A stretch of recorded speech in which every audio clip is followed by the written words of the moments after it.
captivity. Very sweet. She has a broken wing, and that's why she's here with us. Yeah, she can't survive in the wild. Yeah. Yeah, so the bigger they get. We have a large population of screech owls here in Pinellas County. You're really probably never about more than about 100 yards from one. Really? Wow. Right. Are they nesting too?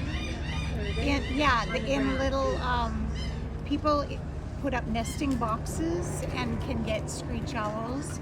They'll nest in woodpeckers' old Oh, holes. okay.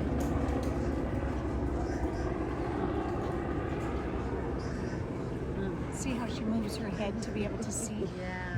She moves her head all the way around, but then to get things like, like you and I can move our eyes like that, she moves her